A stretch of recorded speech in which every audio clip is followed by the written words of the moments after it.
for all those who are in the process of making this decision to move from one E to another E. It is probably one of the biggest jumps that I have seen, right? In terms of I've made the jump. It took me quite a few years to make that jump. These are 12 attributes that I have felt are extremely important. So just called out that, right? Ambition. I didn't call out ambition, any of it. It sort of gets covered in the large market. But if you're not an ambitious person wanting to do something big, venture-backed businesses are not for you. A burning sensation and a customer obsession, right? Both B and C are very related. But B is, you just are itching to do something. Whereas C is to say that I will go deeper and deeper into understanding the customer psyche. D, I already talked about, which is you're going to be dirtying your hands continuously, especially in the first few years. E, energy infinite, is what I talked about, which is, if let's say the opposition is Rahul Dravid, you have to just walk through that wall, right?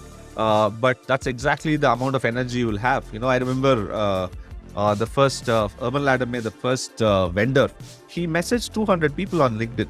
One person out of 200 responded. I'm not kidding. One, after around 3 weeks or so, right? We were desperate at that time, right?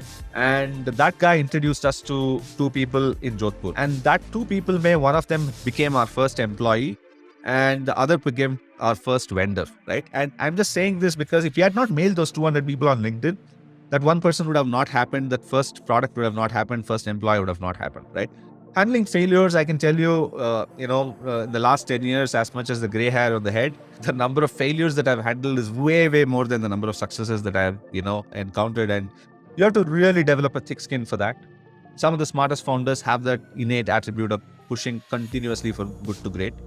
You have to be honest to yourself. You have to be honest when you're assessing this framework. You have to be honest on whether you're ready. But more importantly, you have to be honest through this complete journey. Iterative building, do not expect that the first version will be so embarrassingly bad of whatever you build as an MVP. You have to be comfortable with it.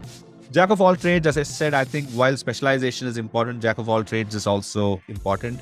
It is the T at the end of the day that works the best. Knowledge, one of the greatest things about founders is they're able to digest a lot of information, find out patterns amongst all of that information, and disseminate it to their team.